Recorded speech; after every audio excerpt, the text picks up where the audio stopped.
From the analysis that we did on Company E, we were able to quickly identify strengths and weaknesses that the company had. Some of the strengths Company E had were a large number of retail outlets. They had also had a large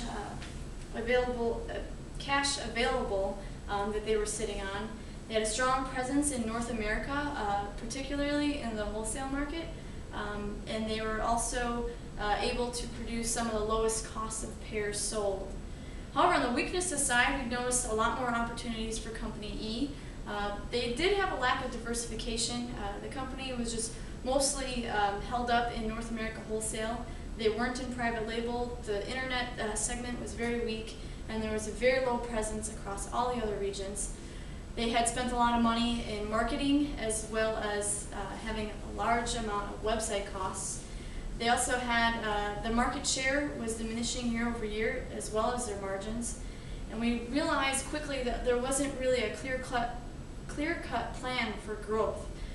There wasn't investment in growing capacity, and they also, the decisions made for plant upgrades weren't well positioned to put the company into growth. Thank you. Nicole, it is clear the team knew what the strength and weakness of Company E were. What was the strategy after that? Well, based on the strengths and the weaknesses, we knew that we had to continue with the North America market. There was already a strong presence there. For the weaknesses, though, we had this large amount of cash that we had to put into play. So we started with purchasing capacity and investing in the worker productivity. So we switched the compensation around a little bit. We focused more on incentive pay. We also looked at distribution and maximizing what we could get out of that so we can keep the costs down. We also looked at securing some celebrities since they had really weak celebrity support. And we looked at controlling some of the advertising costs because they really weren't getting much of a return. We also took some of that money and we looked at getting more into the private label market. We're producing at max capacity and putting some bids out there for private label.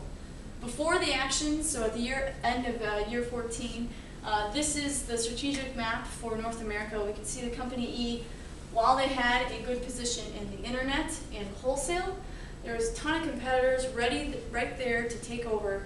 So we were hoping that these actions would get us in a better position.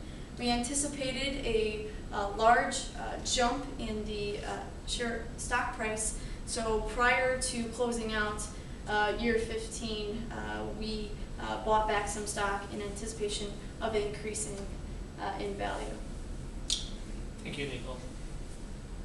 This next slide shows the actual results. So the actions we took in the damage control year was very profitable for us. The EPS grew over 360. ROE is more than 10% over year 14. More importantly, our stock price grew over 70 bucks. We're just about 100 bucks a share, and the image rating grew 6 points. And then we can see just the strategic maps is Company E is starting to push away from the competitors and really set itself apart for future growth.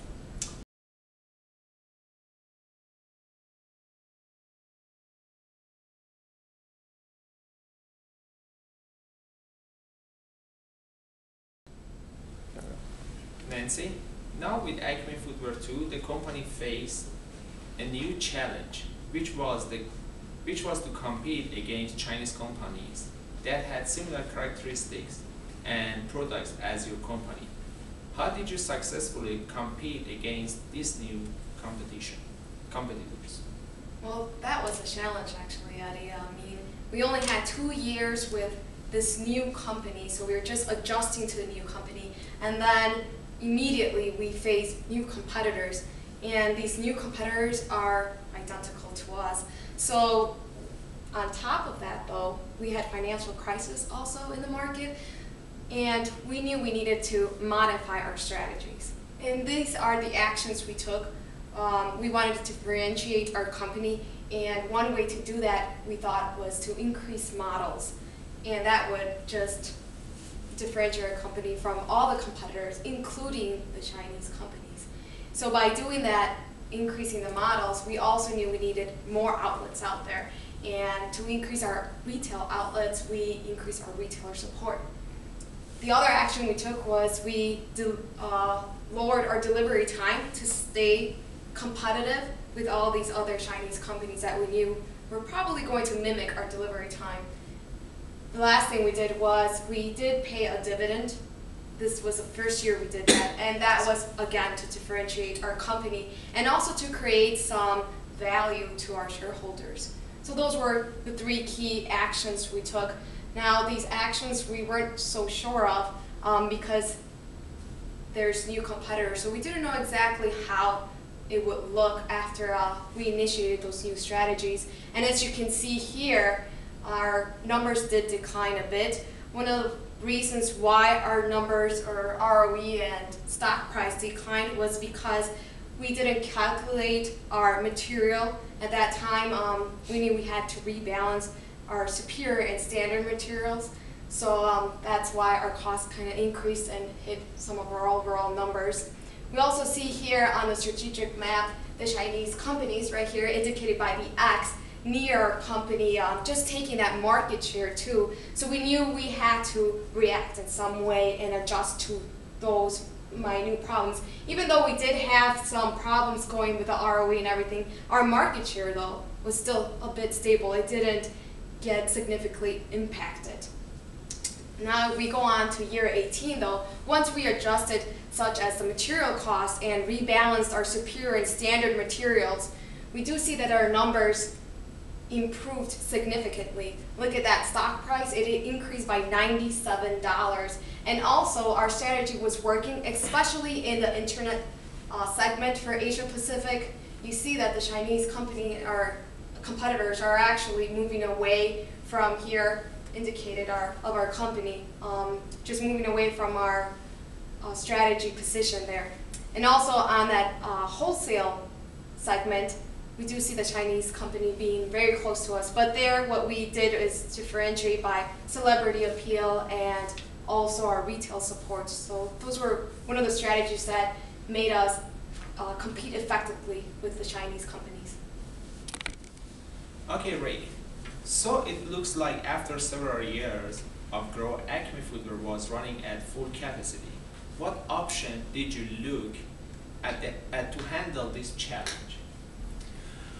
Well, we see that in year 19, the extremely strong results continued, right? We had some great numbers going for us.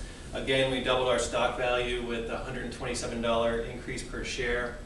Earnings per share were industry leading. The credit rating was very strong, but we were suffering from a continued decline in image rating, which was partly due to market share.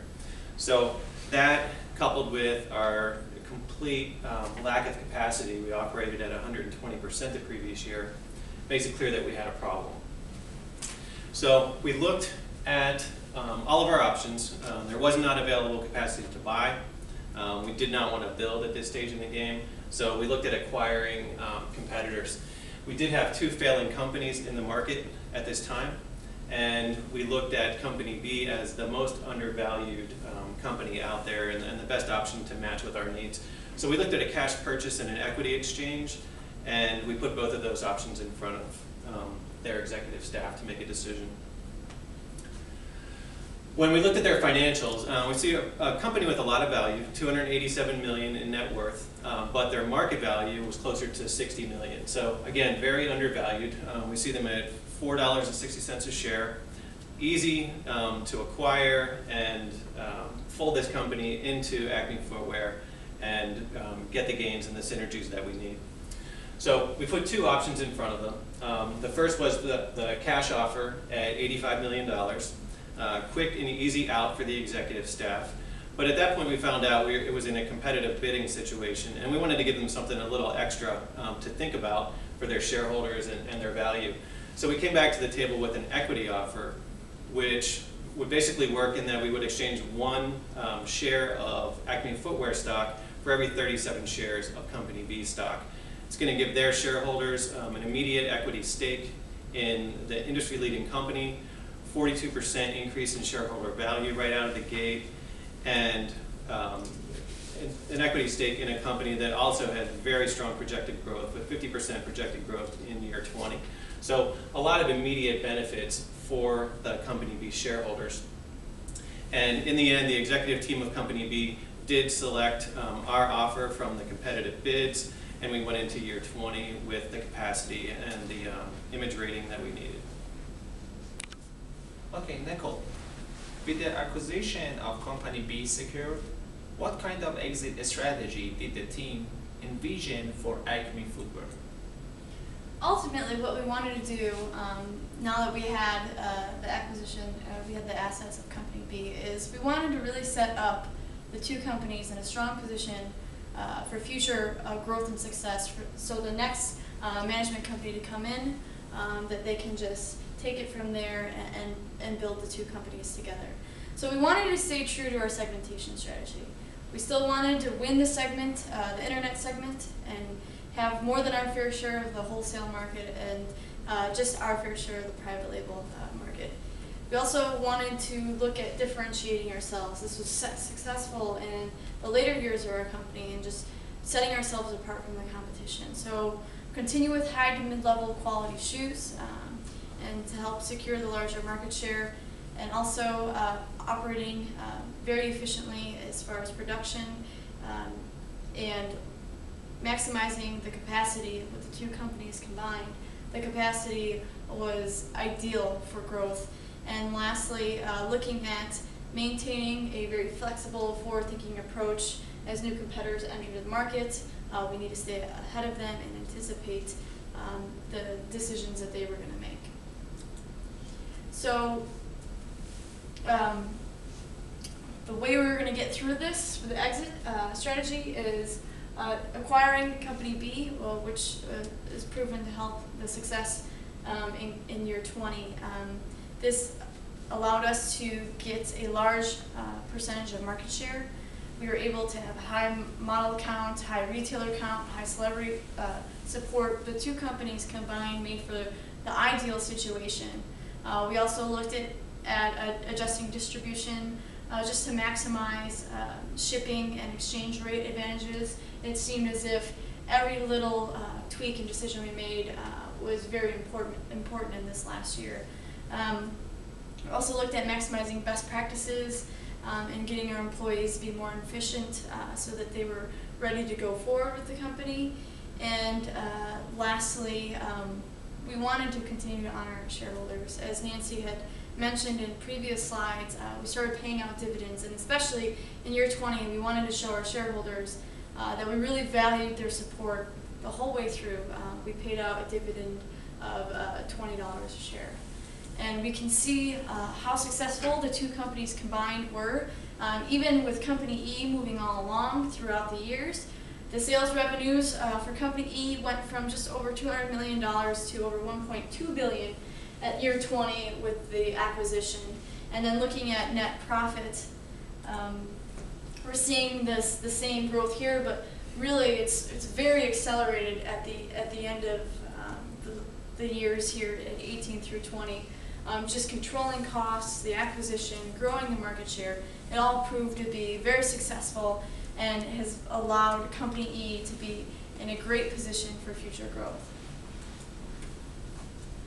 Thank you, Nicole. At the end, Company E legacy. In conclusion, we come from largest in the industry from production capacity, model availability, and retail outlet. Also, we are a strong market share in all regions, from wholesale, internet, and private label.